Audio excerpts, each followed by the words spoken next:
Hello, horror fans. What an excellent day for a podcast has a special treat for you today. You may know him as the Exterminator, Will the Exterminator, in Damien Leone's Terrifier, and the shy guy Timothy in the self directed movie Abnormal Attraction. He is one of the founding partners for Fuzz on the Lens Productions. He is a writer, producer, actor, and director for the upcoming movie Stream, which is set to hit theaters on August 21st. We are excited to have him on. Welcome to the show, Michael Leavy. Thank you so much for having me. Let's go. It's an honor to be on here. I'm excited to talk to everyone and get into it. It means a lot. So thank you for having me. Appreciate you coming on. So Michael, just kind of doing a little background on you.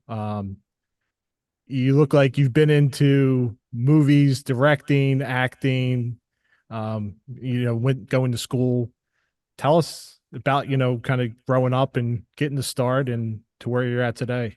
Yeah, I started at a really young age. I was really interested in filmmaking as far as I can remember, around the age of probably 4.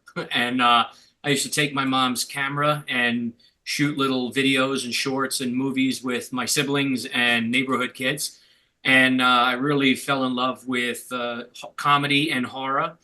And so I was acting a lot as a kid. I was trying to make my own stuff, directing, producing as a kid, and trying to make things happen. And went to high school and continued it, and ran my television station there, and did a lot of short films and different, little skits. And went to college and kind of stuck with that kind of hybrid acting a little bit and doing a lot of behind the scenes.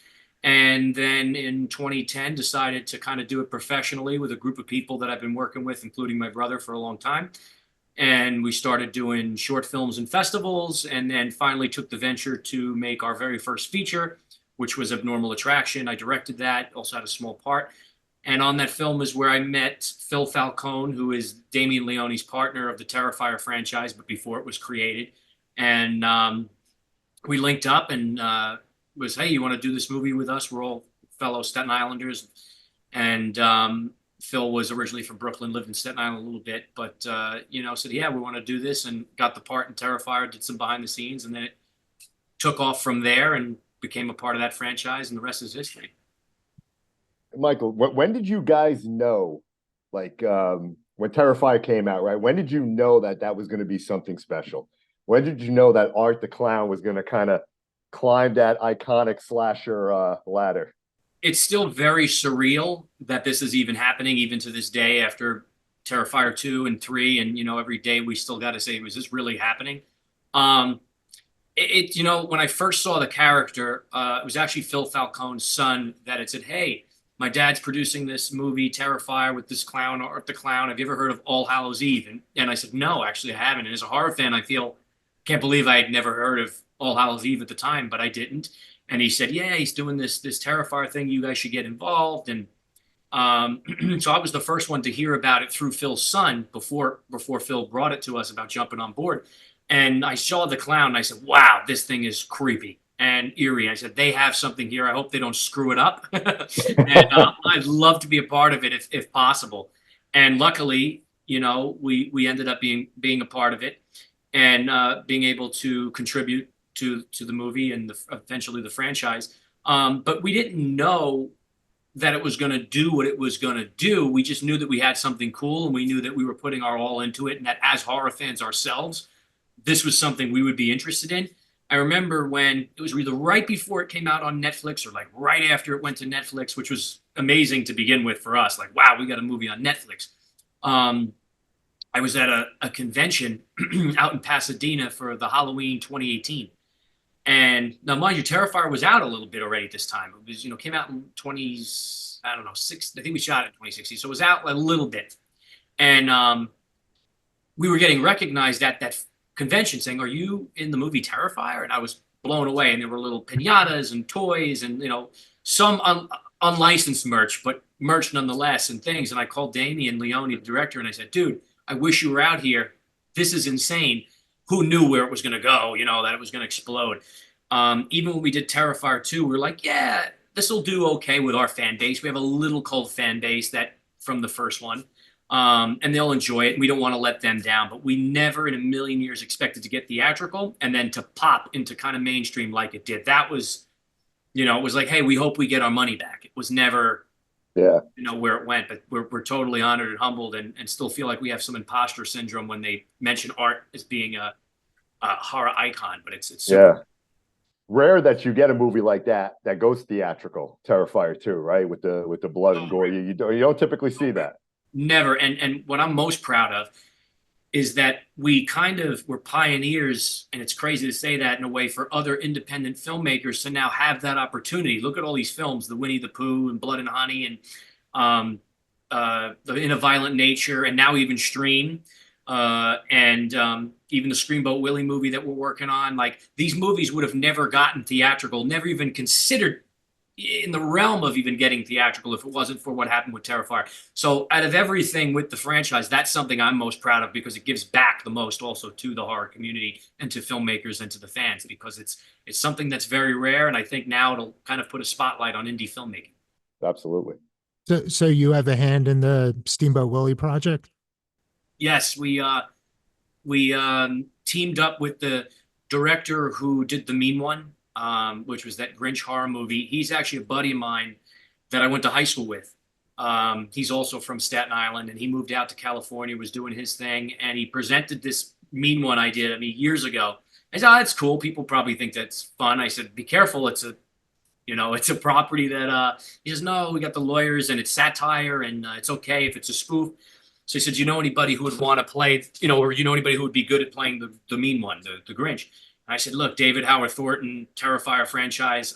He's played him in plays before, and he's really talented. I think he'd be perfect for that." So we actually were the ones who helped him get David for that. He had his own success with that film, and when it came down to it, we always were trying to find something to do together. And we figured this Screamboat thing, now that it entered public domain, would be something fun to do. I love comedy, as I mentioned before, as well. So this is a horror comedy. So I thought it would be cool to join forces with us from Terrifier, him from Mean One, have Dave in it as well again, and have some fun, and just balls to the wall, just schlock and comedy and horror and fun. So I'm happy to, it's a little different. I'm happy to be part of it. Mike, when you were growing up, what were your influences? I mean, you hit on comedy and horror. Obviously, you're a movie fanatic. What are some of the influences out there that you gravitate towards when you're thinking about making a movie? Yeah, it's funny. Like, I grew up and we just did a panel in Days of the Dead, and Felissa Rose was sitting next to me, and she made a comment. She goes, "How old are you?" Because I was talking about Dick Van Dyke was actually a lot. I watched the Chitty Chitty Bang Bang and Mary Poppins and things as a young kid, and I was just fascinated by kind of those adventure, kind of films, and the dancing and the this and that. So that was something that I think captivated me early into films. But then right away I saw horror, and I saw Leprechaun, and I saw Halloween and Nightmare on Elm Street, and Tim Curry's performance in the original miniseries of Stephen King's It. So it was a lot of those together. And then also Jim Carrey, if you're talking comedy, was big when I was growing up in the 90s. So I think it was just a mix mosh of a lot of that, and also Goosebumps and Are You Afraid of the Dark, for the horror aspect of things. So it was really just all of that kind of adventure and telling stories and scary and funny, and it was just I loved all of it. And now even as an adult, I still love those two genres, but I love any kind of film. I'll be a part of anything if I find the story compelling and interesting, and most importantly, entertaining. If I think it's entertaining and it's going to be a fun ride, I think that's the most important, because these Academy Award movies, they're great. Win the Oscars, fine. They tell a story. There might be some meaning behind it. Great. But am I entertained or am I not at the end of the day? And that's what I'm most concerned with. Yeah, and I was thinking about that recently, about the a lot of these big Oscar winners, like what percentage of them do you actually remember 5-10 years down the road? Right. Or even see at some point. You hear these films that that win these awards, you're like, I've never even heard of that movie. Because there's two different things in the film, right? There's award-winning films, and they're good, and for their own purpose and reason, and they whatever. And then there's commercialized films, and they're two different things. That's kind of a commercial success. Terrifier 2 was a huge commercial success, an indie horror, right, that kind of popped out of the pop culture. But no way in hell, even though we were getting calls for nomination of Oscars, which was insane. But that was never going to win an Oscar. But it was a huge, not a critically acclaimed, but it was a huge success, culturally and commercially. So, I like the films again that are you remember from being entertained by them. They kind of invoke a reaction from you, and you remember it because it's like, oh, I had fun watching that, or that was cool. So that's just my personal. Not to say that the other ones I don't like. I love Mystic River and Shawshank Redemption. There's some really good ones in there that I do enjoy, but Yeah. I tend to go the other way as a filmmaker. The bedroom scene from Terrifier 2, now that deserved an Academy Award. Right. I think that's what they were trying to get us one for gore or for effects. I'll tell you, Damien, really, if they would have actually considered it, the amount of stuff that he put into that, how he executed it, I was there every day seeing it happen. It was unbelievable. That practical effects, totally real. I mean, it's a shame that they don't really consider horror for these kinds of things, because it was really amazing what he had put together, especially on the shoestring budget that we had, and what we were able to accomplish with that movie was just exciting to be a part of. And the majority of that was crowdfunded, right? I mean, it was a lot of it. Yeah. A lot of it was funded. And that was awesome too, to have the fan base a part of the success with us. And that originally, wasn't that supposed to be like a one night thing in theaters, or like one weekend? Yeah. It was supposed to be one night at first, limited release one night. And then it got expanded to 3 days. And then it got expanded to the whole weekend. And then it got expanded for a week. And then it was crazy. And it was like every day we were texting each other, this is insane. And then it was like 6 or 8 weeks at the end, right? Yeah. And it was only in 400 theaters at first. And then it expanded. I think by the time we were done was 1,700. It was like a real, release by the time it was done, which was insane, and that doesn't happen. It really doesn't. Even with stream right now, because of the success with Terrifier, because the want for some of this new, fresh, original content kind of stuff and the gore. They actually started us off right off the bat. We're in, I think, 700 theaters right now, and we already got 4 or 5 days, which is amazing. That just doesn't happen. So hopefully if the fans turn out like they did for Terrifier, we can get that extended. But, it's still a limited release because it's still an indie, and it's tough. It's tough to get into theaters, so I'm happy. But, and I'm honored that we even got what we have. But it would be cool to extend it, because it's hard to get that momentum and get the word out there for such a small window of people to go and see it, and hear about it. Yeah, and for everybody to actually stand their ground as far as the MPAA. Yeah. like no, I want this movie to come out. I'm not chopping anything. Yep. And I didn't know that was even a thing, to be honest, until Terrifier. Like, I'm like, wait, we can get into theaters and you don't have to cut a single thing right now? Like, this can go in unrated? It was bizarre.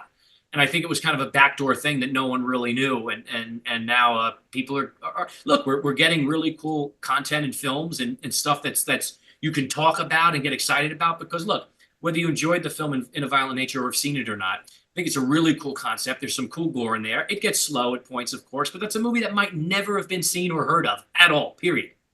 Had it not been for learning that this can happen, but I think there were some cool things within that. But, for me, I would have liked to have seen some more, but I take nothing away from what they did and their idea and going for it. Yeah, experimental horror, right? Similar to Skinamarink. Right. And that one, I still haven't seen Skinamarink yet. Thank God. These guys will tell you don't even waste your time. I enjoyed it for what it was. I will tell you to waste your time. Yeah, waste your time. It's definitely worth it. It's experimental horror, right? But look, I applaud them for going for it, and it made noise for whatever whatever reasons it did. It made noise, and that's great, because it just kind of highlights and gives focus to real deal indie filmmakers that don't have the luxury of having a studio backing behind them or any of this big marketing. And it's nice just to be able to discover people. It's not just all this Marvel stuff and names anymore. So that's what I like. Yeah, we kind of need another one of those waves like back in the mid 90s when you had like Tarantino and Kevin Smith and all them. Yeah. We need another blow up like that where indie really shines. And it's tough nowadays because everybody can make a movie and it's so oversaturated and there's just so much to choose from. You can get lost in good movies that I'm sure, we've seen that are like, how did nobody ever hear about this? I'm sure there's ones that we don't even know about that we would absolutely love. And it's just a shame that it kind of falls by the wayside because it's just, there's just so much saturation out there. And it's how do you get noticed in a pool of, you know, millions of stuff that you can just, you know, how do you shuffle through it? How do you figure it out? So that's always the challenge. So Michael, I watched the stream trailer and I'm super excited for that movie. As I was watching it though, The Running Man with Arnold Schwarzenegger came to mind. Yeah, yeah. Like that whole game show right there. We got these killers, go. Yeah, you're not Right? you're not the first one to say that. And yeah, it's got some 80s vibes to it, but it's a lot more modern though, I think, than Terrifier is. Like, because Terrifier also kind of goes back to that kind of 80s feel and vibes. Some people have compared it to, you know, a little bit like Saw, or what's that one that came out on Netflix that was pretty good. That was a show. Oh, Squid Games, yeah, Squid Games, yeah.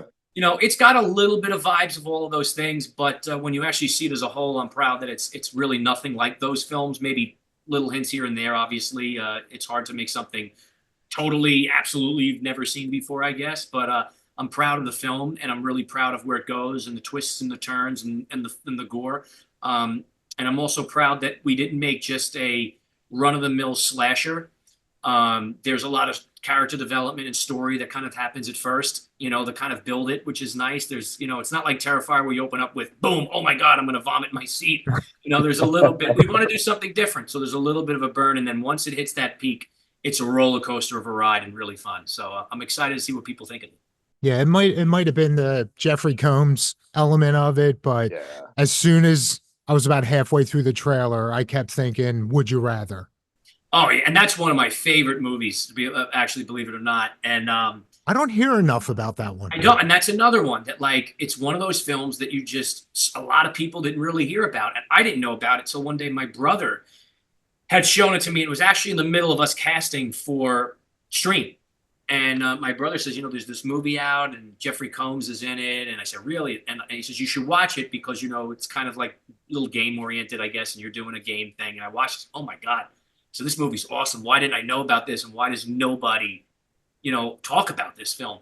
So I says, yeah, I'd love to try to see. Clearly, he plays a character similar in that film. I said, I'd love to see if we can get him for this. And he loved it. He was actually one of the people that was very complimentary of the script. And he says, you know, I want to do this because it's not just, you know, kills, which we have. Believe me, we got a lot of them, and I'm excited about them. But you know, he's like, there's more to this, and there's some depth to this. He goes, I'm in. I'm ready to do this. Let's make this tomorrow. Did he share any cool stories from like Reanimator and From Beyond? Oh yeah, back yeah, in the for sure. day? Yeah, we were talking a lot about, you know, because we actually shot the movie during COVID, and Okay. we got lucky. Like, we were one of the first movies to come out and start shooting during. There still wasn't a vaccine yet. There was none. It was all still masks, and you know, SAG was just starting to let you shoot, and we had to do PPE and HEPA filters and spraying down it was ridiculous. It was so much stuff that you had to deal with. If not, making indie horror films wasn't hard enough, we had to deal with that crap. But we were safe. Nobody got sick. I'm proud of. Everybody came out to make the movie, and Dee Wallace and Jeffrey Combs and Danielle Harris. I mean, everybody flew in and out. We were in a little bit of a bubble. We got this hotel that we probably would have never got had COVID not happened. So we made the best of the situation. It was ours. We were able to stay there for like a month and a half, 2 months, and shoot in our little bubble, and then roll out of bed, shoot, go back to sleep. And there was nobody else in the hotel, except for a few days where they screwed us over, but we won't talk about that. There was miscommunication. But yeah, it was, you know, you'd kind of take these challenges and you make the best of them. And we were able to do that with COVID in making streams. So that was really cool. The cast is phenomenal. You know, we're horror nerds. We love indie. We love old school. When it comes to horror, with Daniel Harris, Jeffrey Combs, Dee Wallace, David Howard Thornton, Tony Todd, Felissa Rose. I mean, these are prime time players in the horror world. Phenomenal. How was it to get that group together? It was great. And, you know, there's actually a few people we haven't announced that's even a part of it that we've been holding. And it was a dream come true. It was a dream cast. And what's cool about it is that there's no real cameos in it. They're actually roles in the film, which is really nice. Even Dave Sheridan. Dave Sheridan's a part. Mark Holton from from Leprechaun, Tim Reed from Stephen King's It, Danny Roebuck from The Munsters, and now Terrifier 3, The Fugitive. So we got a really cool cast of people. And again, they all have real roles. They all were real parts that were written. It wasn't like, oh, let's just force this person into it. A lot of times films do that. And you're excited to see somebody, and then it's like, oh, well, they're on screen for a second or two. They say one line, and then they're out. So these were real characters, and they were there for the story. And then we were able to get some of these horror people and genre actors involved. And again, it was a lot because of the story, also because of the reputation that we were building. And it just worked, and it was an honor to be able to work with people that we enjoyed their films growing up, and to have them all under one film, and it was really exciting. So I wanted to ask you about the Staten Island Clown and how that concept came to be. Funny, that's a good one. I don't get that much anymore in interviews, so it's nice to did your research. Yeah, we started that clown craze actually before Terrifier, back in 2013 or 2014, somewhere around there. And it was kind of a social experiment of, can we change the narrative of what's in the news? Back then, the news has actually gotten worse nowadays, but back then it was a lot of drug overdoses and just horrible stuff. And we said, can we kind of change the narrative of what's going on? Let's do our own kind of character in a movie, put it out there, see if we can make people get excited and scared. And so we started putting this clown out in the streets, and it popped. We thought it would take 3 months to maybe get a little bit of buzz. And it was the first time I realized what the word viral really means. It was like 3 days. And it was boom, it was everywhere. It was across the country. It was overseas. Everyone's talking about America going crazy. And then there was copycats that started popping up, and clowns chasing people with chainsaws in garages and things. So we were kind of marketing ourselves of, hey, we can make a splash in the world. We can kind of change the narrative of things. And we ended up getting ourselves exposed to do the film Abnormal Attraction. And we ended up raising some funds for it because of that idea, and just getting noticed. So it was just a way to kind of get ourselves out there so people knew who Fuzz on the Lens was. And I think that's pretty awesome for you to market yourself like that, because I think all the newscasts was going back to Fuzz on the Lens Productions. Yeah, eventually, and that's what happened, it worked out great. You couldn't fake it better than what it was. It was, they were excited about this clown or scared, trying to find out. Then it started becoming an investigation. Couple of smart people put together through certain links. I was shocked, it might be this production company. I didn't confirm or deny it. So just the swelling grew and grew and grew, and our name kept getting thrown out there. Fuzz on the Lens, Fuzz on the Lens, Fuzz on the Lens. Maybe, maybe not. We don't know, but they make films. People were camping outside my house. It was bizarre. And then finally, a buddy of mine calls me up who works for Z100, which is a huge radio station here, Elvis Duran, New York, and says, I have a pretty good idea that it is you guys, because I know you knew me pretty well. And he goes, when you're ready to break the story, can you do it? Give us the exclusive. And he said, if it is us, I would definitely do that. I said, but I wish it was, but I don't know. We'll see. A few days later, I called him back, said, all right, we're ready to come in and break the story. And he promised to get us all major outlets, Inside Edition, Access Hollywood, everything to, do a kind of press circuit with. And from there, we got some funds to do Abnormal Attraction, and we hit the ground running. So tell us about Abnormal Attraction. That was your big first full directed movie for you? Yeah, it was a very strange structure. We wanted to do kind of 3 separate stories, kind of like the movie Vantage Point, where you keep going back to a certain moment and springboarding off of different perspectives of it. It is Yeah, right. It is a comedy monster movie. It's very campy, late 80s, early 90s style. I guess, kind of film. And it involves a therapy session, or where humans are dealing with an issue. Instead of being an Alcoholics Anonymous meeting where they can't get over alcoholism, they are attracted to monsters. They have an abnormal attraction to mystical creatures. So we kind of sprung the idea off of that. There's a support group for it. And there was a lot of racial undertones too, for society, and different morality tales and meanings. And the reason for that was, if you read a fairy tale as a kid, they're there to teach you morality lessons. Mm-hmm. So we kind of wanted to stay in that vein, but do it in a humorous, very sexualized way. And I promise you, if you take a shot for every dick joke that's in the film, you'll be hammered by Act 2. You may be dead by the end of the movie. But it was fun. We had a great cast with that too. Malcolm McDowell came down to do it. Gilbert Gottfried, Tyler Mane from the Rob Zombie Halloweens and Sabretooth and X-Men, Leslie Easterbrook, Ron Jeremy's got a little cameo in it. So that was a fun first movie to do. Very ambitious, very niche. You know, I was basically not trying to make a commercialized film. I was trying to make something that I wanted to see and said, screw it, I'm just going to go out and make this movie. And that's what we did. So I caught it last night. It was fun. And that's what it is. Fun. I want to make fun, you know, kind of films. Yeah, and I think if you take it for what it's worth, it's a fun film. It's not meant to be taken serious. Exactly.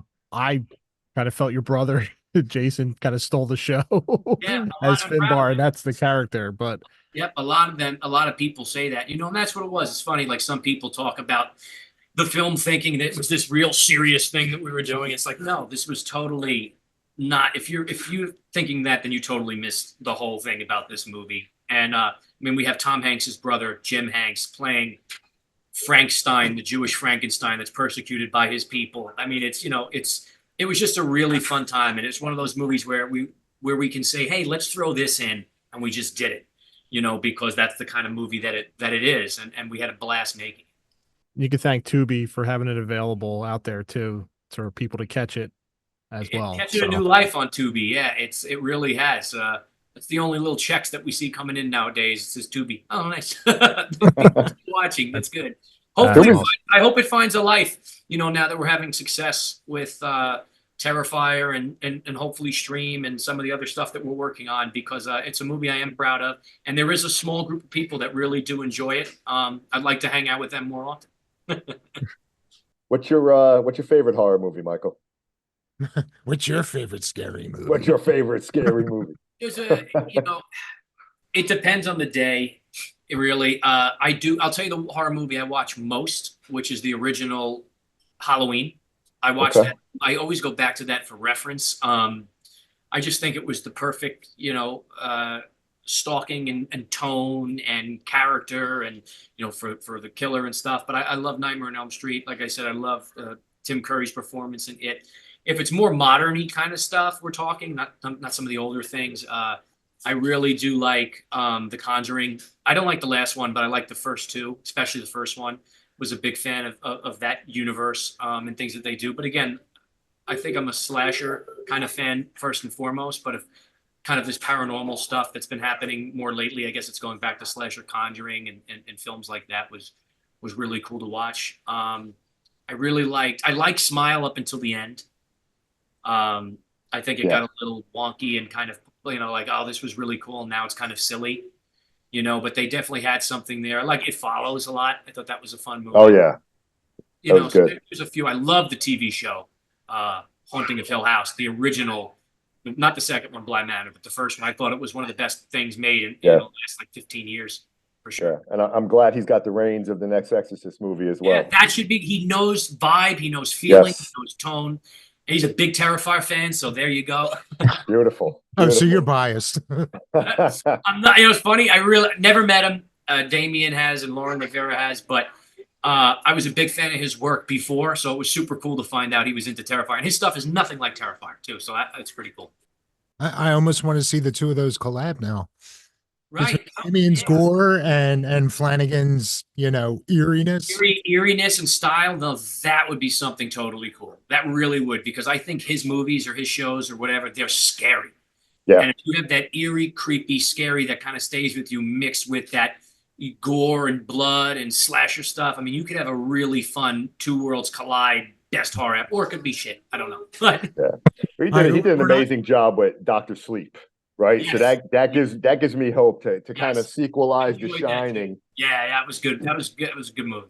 So we're not asking for spoilers, but he's saying there's a chance Terrifier 3, we're going to find out Art's somehow affiliated with the Mirror and Oculus. Is there a chance of that? Figured it out. I don't know how you did it. Yeah. That's where his powers have been coming from. You hit the nail on the head. We shouldn't even come out now. So the kill that was getting really hyped when you guys were filming Terrifier 3, in your opinion, without giving a spoiler, do you think it's better than the bedroom scene from 2? It's different. It's going to be different. My son. It's going to be different from what you're expecting with the bedroom scene. I think that kill that they're talking about is not the one that we intended to be the big one, but I think it's the one that's going to steal the show. Personally, when I read it, it was the most off-putting one that I had read, and it was the one that was kind of like, "Ooh, this is mean, and this is really, really brutal." But again, it wasn't the big over-the-top bedroom scene or hacksaw scene showstopper that's in the script. To be honest, every kill in the movie, I think, is like the bedroom scene. It's like boom, boom, boom, boom. I says, Damien, like, we're not giving him a break on this one. Yeah, how's David handling all this? Because I heard there were a few kills. Actually, the bedroom scene might have been one of them that, even he was like, "Oh, do I have to do this?" Yeah, this one that they're talking about, he ended up getting sick over on set, and there's some behind-the-scenes footage that I'm sure will surface once the movie's out. It's different. It's definitely gross. But it's cool, and it's I don't know how Damien just keeps one-upping everything. I don't, you know what I mean? It's great to be a part of. I know I saw the first Terrifier and saw the hacksaw scene about to happen. I was like, is he really going to go there?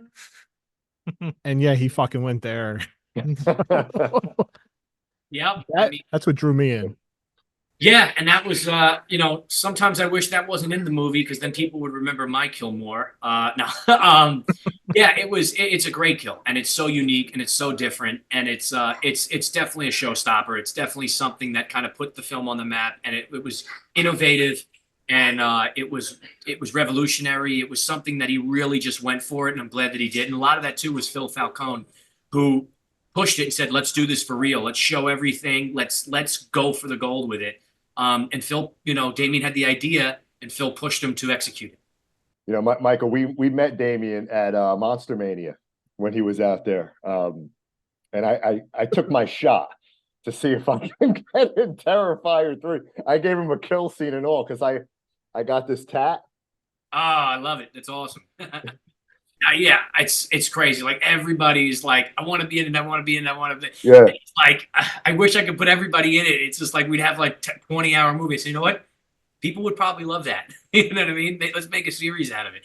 Yeah. It's even celebrities are like, oh my God, I want to be a part of this. And he's, he tries to get as many people involved as he can, and it's just tough. I'm just happy that somehow I fell ass backwards into the first one because I know now there would be no shot I'd be in it ever. So, I'm happy that I slipped in through the back door somehow.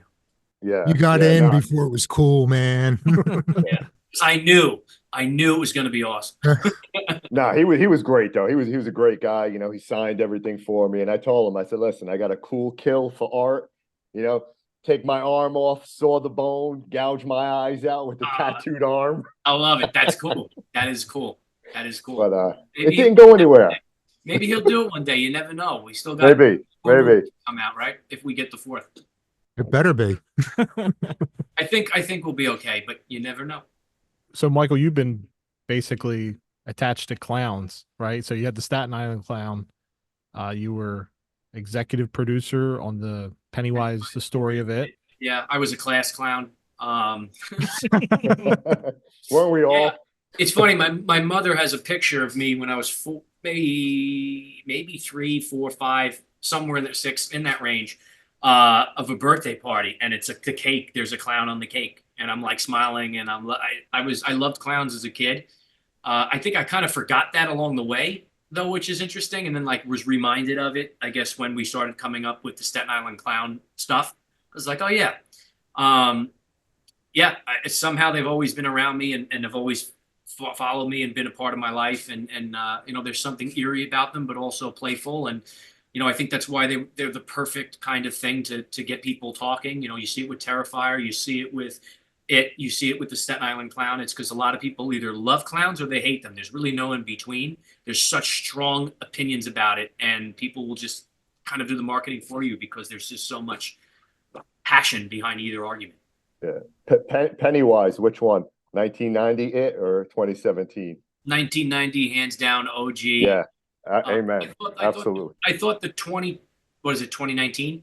I thought the 2019 movie was very good. The kids were very good. Yeah. If we would have taken Tim Curry 1990 version out and put him in that film, it might be the perfect movie, in my opinion. I would love to see AI do that maybe one day.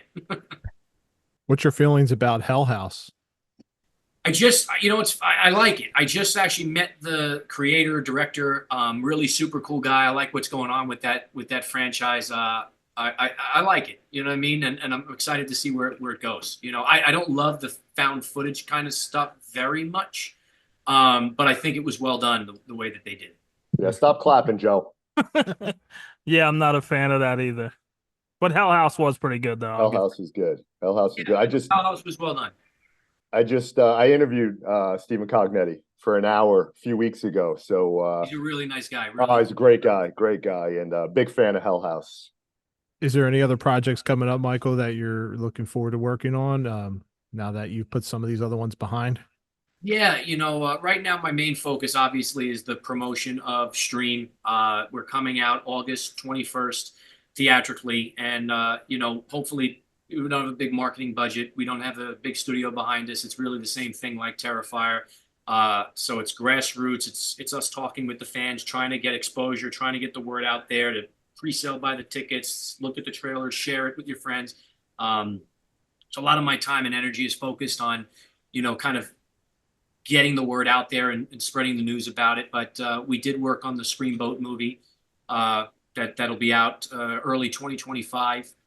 And that's going to be a lot of fun. The Steamboat Willie went into public domain, and I'm excited to see what people think of that. It's a lot different from some of the things that we've been working on more recently, but it does have some gore in it, which is awesome to kind of bring that world into this world. And then it's, if we're lucky enough and people dig Stream and want to see more, we'll want to do a Stream 2. We have some great ideas for a franchise to keep it fresh and to keep it going and to bring it to other levels and other heights and other tiers. And I hope we get an opportunity to do that, because we got some really fun things in store that I hope we can bring to fruition and really put this thing over the top beyond this first movie. Obviously, Terrifier 4 is on the docket at some point. Damien has stated he wants to do one more at least, and he's got a great vision of where it's going. So there's a lot of those things. It's just a matter of, and there's other ideas, going back to comedy too, some horror comedy stuff. It's just a matter of kind of seeing what happens with Stream, what happens with Terrifier, Screamboat, and then kind of picking the path. We have a lot of options. It's just a matter of which lane do we go down first.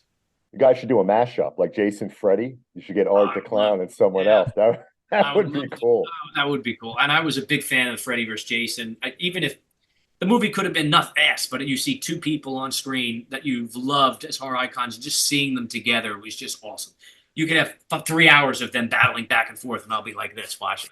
So, I wish they did another one, and I hope they do. It just makes sense. Like it's a moneymaker for the studios, obviously. Absolutely. But just for us fans, it's something that's exciting to see. So hopefully they'll do something with another two characters or something.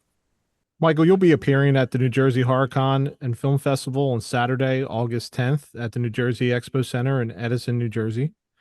Yep. You'll be there for one day on that Saturday. Yes, one day, because the Stream world premiere is August 8th before it comes out, August 21st. So there's a lot going on, but I'm able to make it down one day, August 10th. I'm excited to get back to New Jersey HorrorCon. I haven't been there in a while.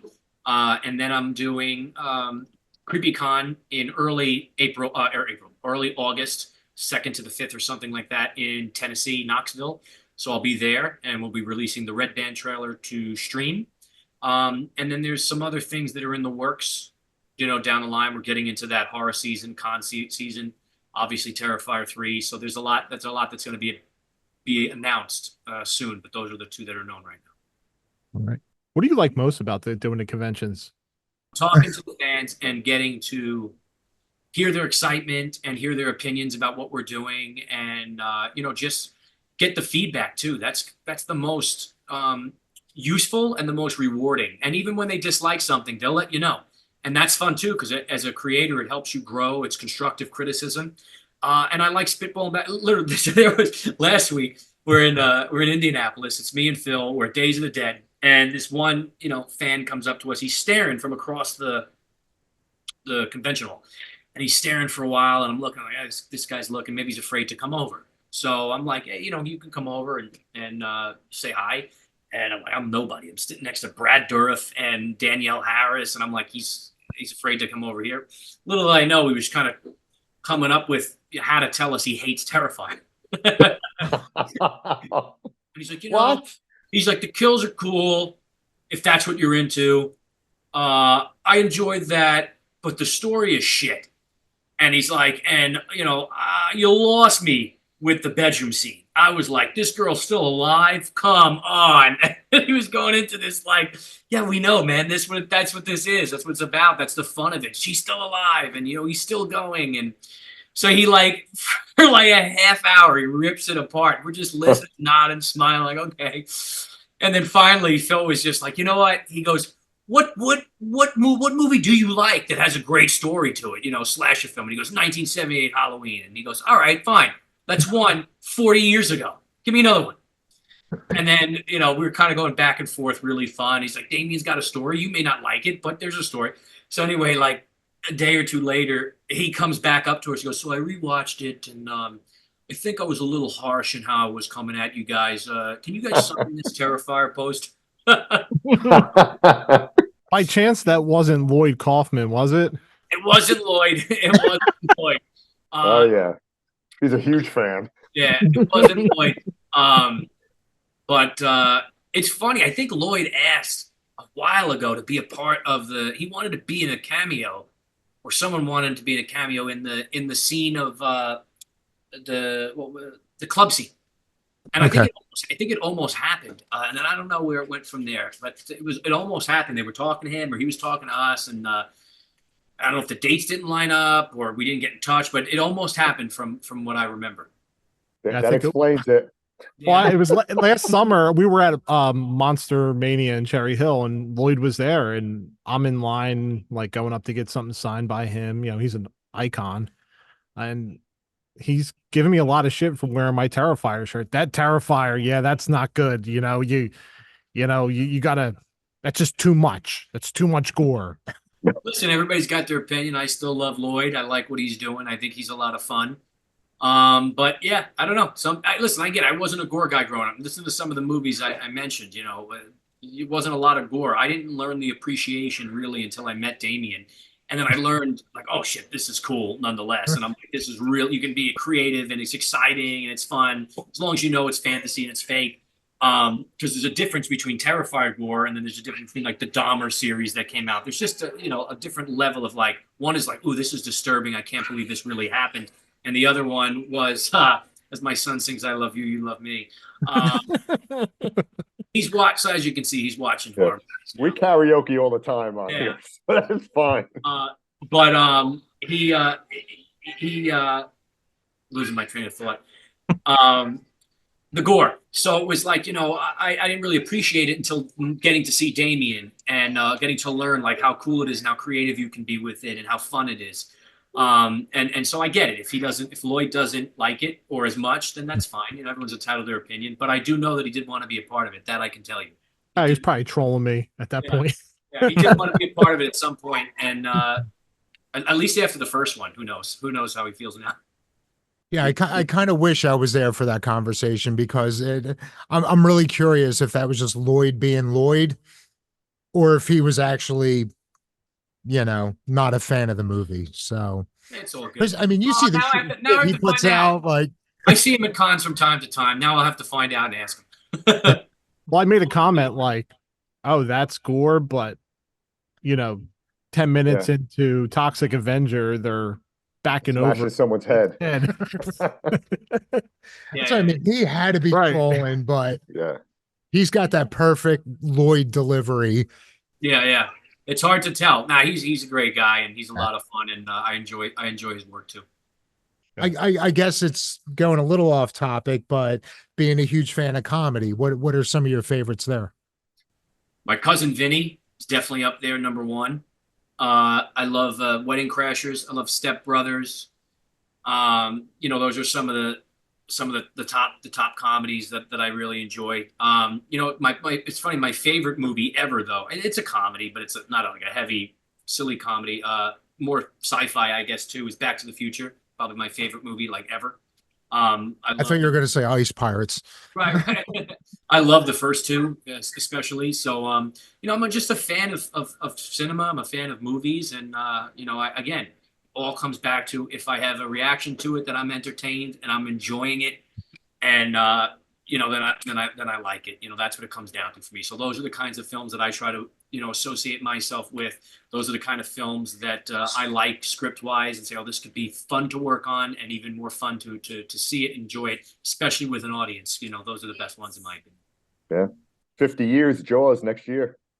Yep. Right? Yep. Is Jaws a horror movie or is it an adventure movie, Michael? So I never considered it a horror movie myself. However, interesting. I'm with a lot of people nowadays. My buddy Marcus, Damien, they've worked me over, and I say it's a horror movie now. And I see why it is. But growing up, I didn't consider it one, but I understand why it is, and I do believe it is now a horror movie. But it's a horror adventure movie. You know what I mean? There's, it's a great film. It's obviously, I just enjoy it very much, and it's pretty much a perfect film. Yeah. I hope they never remake Jaws. They can't. Leave it alone. They can't touch it. Can't touch I'm it. sure they will, which They'll try. Blumhouse is in the works. Yeah. Oh, So please. they're gonna, but you know what? Look, it can't take away from the original, even if they do Yeah. it. I'm sure Jaws fans are gonna go see it. They're gonna hate it, or they'll like some parts of it. But at least when people say that, I do believe that you can make these remakes. Rob Zombie's Halloween versus the original. There's some good stuff in there, fine. But I don't think it takes away from the original. Evil Dead. It won't, yeah, and some of them are really good. I just don't think it'll take away from the original because we'll always have the original. Yeah, agreed. Block it out. So We're going to be, we'll be at the convention on that Saturday up in Edison. So awesome. we'll probably be stopping by to say hi and harass you a little bit. Oh, please do. Yeah. Well, it'll be fun. I'm excited for it. I love Ryan over there. He's a great guy, and that's a fun. We haven't done it in a few years. It's a fun convention, and it's right in the middle of Stream and everything. So I'm super stoked. And that's the other thing. I think we'll be all at the theaters to go see Stream when it comes out on Thank you. Oh, August absolutely. 21st. Thank you. Yes, please spread the word. Get your pre-sale tickets. If your theater's not there, keep checking back. They're adding them every day. And hopefully they'll get one somewhat close to you guys. If it's not there yet, it means so much to us. And again, because there's no studio backing, please just spread the word, share the trailer, let people know about it, because it's really the only way we can get it out there. And look, you see what it does for the genre. What it could do for us to at least keep making movies and keep doing what we do and what we love. And hopefully you guys keep coming and keep enjoying. Yeah, I mean, I know I'm suddenly excited about pushing it in any way we can because, obviously you're passionate about it, but now knowing if this is successful, that you have other ideas to take this. Yeah. And So it's like, we really want to push it now just to see what else you have in mind.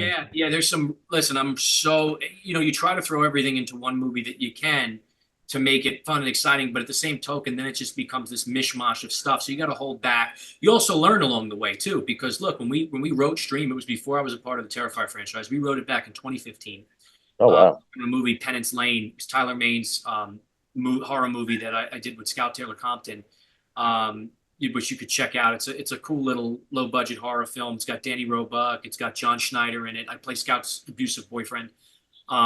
So we wrote it around that time. And then, we get involved with Terrifier and you learn a little more and you change and you tweak. And then you shoot Terrifier 1 and 2, but Terrifier 2 is not out yet. So like you do it, you tweak. Then Terrifier 2 comes out and you're like, oh my God, look at this. Look what people love. Look what people don't like. And you can evolve and adapt and change. Now we've shot Terrifier 3. So you're constantly evolving as a creator. And then your ideas evolve. And so I'm just so excited for some of the stuff that we have in store if we're lucky enough to get one, because we have a good plan in place, and I think when they see this arch of where it's going and what we can do, I think hopefully we can impress like we did with Terrifier 2 versus Terrifier 1, and just keep getting bigger and better, and keep upping that budget. I know we appreciate the indie films. We go to the movies to see them. We've been to go to we see Skinamarink. We've seen the Mean One theaters, In a Violent Nature, Late Night with the Devil. I mean, Late Night with the Devil was cool. Great movie. Phenomenal. Yeah, that was the idea. The concept is king, and it was well executed, and we had a lot of fun with that one too. Yeah, the aesthetic was amazing on that movie. Yeah, it was Right. it was everything you'd want that to be, I think. And it was good. It was different, but again, those kinds of movies would never be seen if it wasn't for the fan base showing up or Yeah. knowing about it, and getting that exposure. It's the same with stream. Like there's still people. It's tough. It's how do you reach people? There's obviously our fan base that know about it, and that's bigger than most. I get it. You know what I mean? Like we're very fortunate to have the Terrifier name behind us. It was a lot of years of hard work to get to this point. But even at that level, somebody just said on Twitter, I saw, how am I just hearing about this movie now? It looks great. It looks awesome. I'm excited. But is there any marketing behind this? And I know that that's probably the majority of people that don't know about stream. So it's just every day trying to figure out, how do we push it? How do we get people to know about it and be aware of it, to to fill the seats, to help us out to do another one. Do you think the marketing could hurt movies at times? I do, if it's I don't like trailers and things that kind of over and show everything. That's why if you look, like I don't know what your feelings are on the stream trailer. If you think it showed a lot, a little, you're still, I'm very cautious of not giving away too much in my trailers. I like to give away just enough to whet the palate, to make you excited about it and say, oh, this could be cool. But, give away your best kill or give away your most creative thing, or like, I don't know. I don't want to go to a movie and just say, oh, I saw that. I wish I didn't see it in the trailer. Or sometimes you're more excited about it in the trailer, and then you see the thing on screen. You're like, oh, it wasn't executed the way now my mind put the pieces together. So I do think it can. It's just a matter of how you do it. And again, there's no right or wrong way. Everything's subjective. This whole business, this whole career, this is all subjective. What you think is cool, I might not think is cool, but I also think that there is a baseline of that majority of people will enjoy. You're never going to get everybody, and you just got to hit like, oh, well, most people thought this was cool. And that's really the meter of being successful. So with stream, we're horror fans, truly, I think, as you can tell, making a horror movie for fellow horror fans and just throwing in what we think would be cool. And hopefully it sticks. And that's why I think it's going to be amazing, because when you have horror fans that know horror, appreciate it, and they're the ones creating these movies, they create it from the heart. Yeah, and what they love to see. Very passionate, very cool, and and like I said, I want people to know going in also, and I talk about this a lot, is it's not Terrifier. It's different. Does it have the gore? Sure. Damien Leone's doing the effects. Of course, it's going to have the gore. It's going to have the kills. But it's a totally different story. It's a totally different approach in how we're doing it. It's not Art the Clown. It's something that we're trying to do outside of that, and create something new. It's something different, and that is what I'm excited about, and that's what Terrifier has given us a chance to be able to do that. You know what I mean? And that's what I want people to know going in, and hopefully they give this as much love as they did with Terrifier, and time will tell. But I'll tell you, we put a lot into it, and it was I'm very happy. Did you give Damien like full reign on the effects? You can just kind of let him loose? I did. I mean, I would be stupid not to, right? It's funny. It wasn't. Let that psycho be. Yeah, it wasn't originally supposed to be as gory as it turned out to be. And again, because when it was written, I didn't know Damien, and I didn't understand the gore, and I didn't know what you can do. And finally, when met him and everything, and he read the script and he really liked it, and he goes, Mike, I think we could push these kills a little bit. And we started talking about what he can do, and then my mind starts going, well, what about this? And we're trying to one up each other, and then you start adding in, and then eventually, as he says, I caught the bug. And then it was like having meetings as we're shooting. What can we do? Pre-production. How can we make this cooler? How can we change this? How can we up this? And it became fun. It became exciting. And like I said, it was nice to also do a different approach with the kills too, because Art the Clown's kills are gory, but then they're also really long and really gruesome, and the intestines and the brains and the heart and so there's that style. And then there's, gore to what we do with stream that doesn't go to Art the Clown status, because again, that's also his thing. That's Art the Clown's thing. And that was something also we don't want to be known as just kind of copying ourselves. We want to do something totally different, but still deliver the goods. And that's why I'm excited about what we did with stream and how we modernized it and used technology. Obviously, some of the actors that are involved with it from the genre, some of the story that we wanted to come up with, and the twists and the turns. And, we wanted to make it a little more uh, eerie in certain ways, and then it's cool. It's cool, and I'm just excited to see how fans take it. So with all these, I mean, you kind of have like the who's who of, um, I don't want to say underground, but yeah, like you have a lot of these like old school horror icons in this movie. Like, did they, how much contribution did they have as far as script, things like that? Like, did any of We had a lot of we had a lot of conversation. I'm not that kind of director that's just it's my way or the highway, and I don't want to hear anything. I'm very inclusive. I'm very open. I'm also someone though who knows what he wants, and Damien's like this too. Like we'll both be open to suggestions. We'll ask. We'll question. If someone gives us an idea, we'll if we like it, we'll take it. And the thing is this though is that a good director, in my opinion, is someone who, of course, kind of is very inclusive and takes ideas and input, but at the same token, he knows also when not to, because you can't just have a mishmash of so much, what do they call that? Too many chefs in the kitchen. Yeah. You still have to, excuse me, you still have to steer the ship and have a clear cut vision. But, I'm very open and we've collaborated with Jeff, and Jeff brought some great things to the role that, wasn't originally in the script. And, we had the foundation. He says, "Oh, we can try this, or we could do this." And then there were some things that maybe him or some of the other actors obviously wanted to do. And I says, let's just hone it in here. I believe in this direction this way. There's particular incidents that we could talk more once the film is out, but it was actually something involving Jeff where he wanted to play something a certain way, and it made sense. But for what I was trying to accomplish and what I think horror fans wanted, as a fan myself, I said, Jeff, we could try it that way, but I think we need to do it this way. And I think this is the way that's going to go with it. And I'm so happy we went with that way. Even though what he said made sense, but it's just a matter of, okay, I didn't feel for the film that I was trying to put out there that necessarily was the route I wanted to go. And then he got that. He's okay, professional, whatever you want, I'm here. I'm just trying to give you everything, and throw it all out there. And then you make the decision and we go make the best film possible. That's cool too, that he doesn't have, or from that story, it sounds like he doesn't have the kind of ego like, No. oh, well, what do you know, kid? No, I'll tell you, thankfully, everybody that I've ever worked with hasn't been like that. And it was a moment, I was working with Malcolm McDowell, and we were doing the scene with him with the boogeyman, and there was something I asked him to do, and I said, well, can you try it this way? And he goes, well, didn't I just do that? And I said, I was 25 at the time, very young, just getting into it. And I said, well, no. I said, you did it like this, but I want it more for this reasoning and a little more, whatever it was. And he goes, okay, no problem. And he went and he did it. And then he pulled me aside after the scene. He goes, this is something that'll take me forever. He goes, you're a director who knows what he wants. You weren't afraid to stand up to me when I questioned you and I was actually testing you. He goes, and there was a lot of that in Kubrick. And, he goes, I like that. He goes, because you weren't afraid to say, oh, this is Malcolm McDowell and, whatever. And he goes, I'm here to support the film. I'm here to support your vision. You were strong enough to show me why you wanted it that way. And he goes, when I see that, I know I'm in good hands. So that was cool. That's very cool.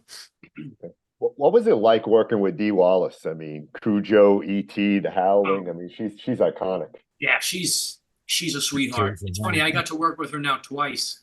Once on Stream, and then I did another film because of Stream, and we brought her on. She's great. She's a sweetheart. She's a professional. She's so easygoing. She's so much fun to be around. She's so game to do whatever. And she's a good, she's a good guider too, and a teacher. And she's like very obviously professional. She's been doing this forever. But she's very supportive of her cast. And she tries to give whatever she can. So this way you can, she can get the best out of you. You get the best out of her. No ego whatsoever.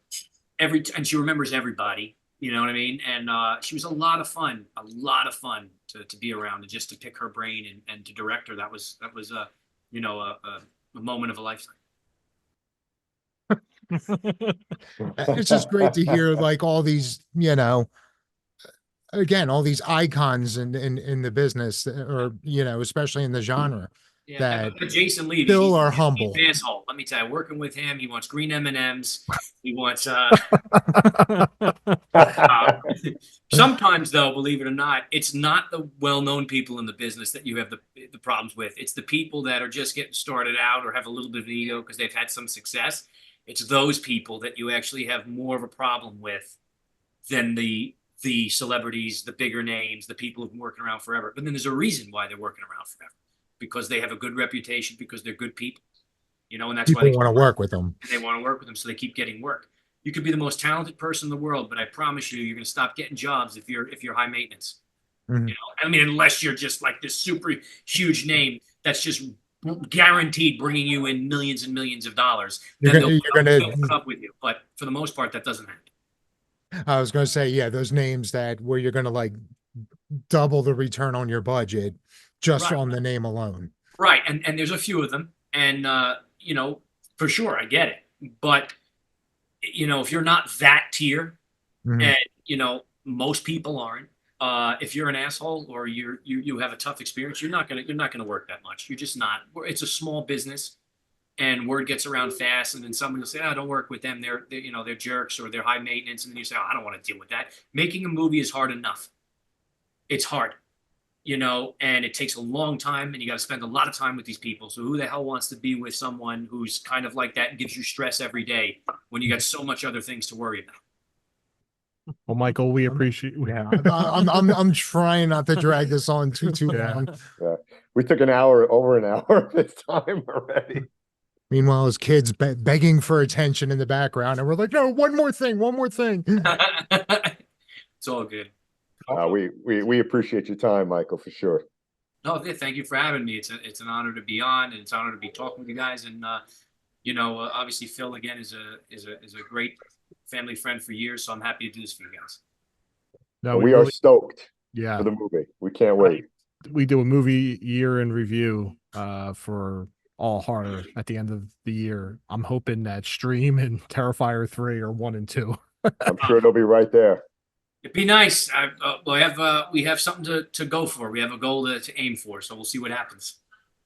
Do you have any social media you want to promote? Or yes, please follow us right now. It's at Stream Franchise is the biggest thing.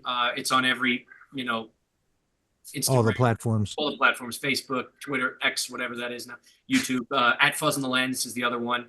Either one of those two, you'll find my personal one. Hashtag join the stream. And that's really the main stuff right now. And again, through Fuzz on the Lens or Stream, you'll find us on everything else that we're working on for sure. Also, look forward to meeting you at the New Jersey Horror Convention in New Jersey. Yes, 100%. We'll have a good time. I'll sign some stuff for you guys. It'll be awesome. I feel I have to go now. Fangirl too much. Yes, you do. If you go, JC, I'll go too. I have to go now. We'll grab a beer or something, and we'll have a good time. Awesome. Yeah. Well, we appreciate it, Michael, and best of luck with Stream. Super excited for you. We can't wait to see it, and I'm sure we'll devote an entire episode to it when it comes I look out. forward to hearing about it. It'll be great. Thank you. Absolutely. Thank you again, Michael. All right. Take care, Michael. Thank you, man. Bye-bye. Thanks. Thank you.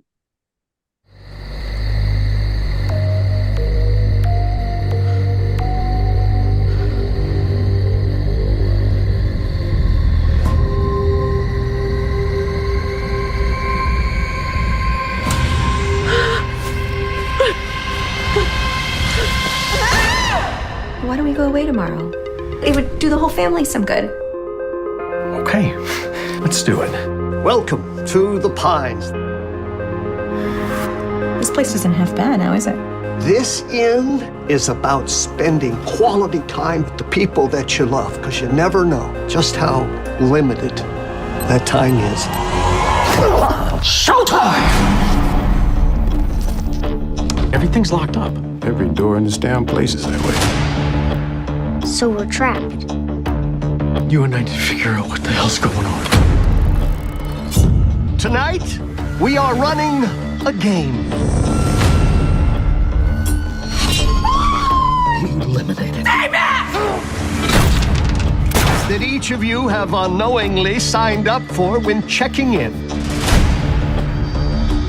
Our game is a rather unusual one. Double kill. I would be remiss if I didn't welcome our 4 all-stars. It is now a competition. Style points. 300. More kills equals more points. Creativity counts. Games are as old as the world. What are you talking about, a game? These are people's lives, for Christ's sake. You have an audience. Blood on the ground means points on the board. Buckle up. Warm-ups are over, ladies and gents. Let's go!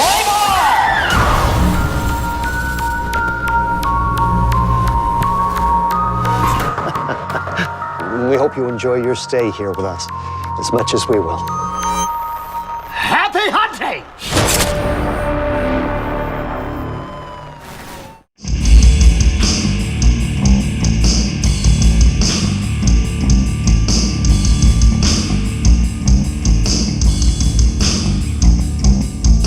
You've been listening to What an Excellent Day for a Podcast, where we use the number 4 to save you time.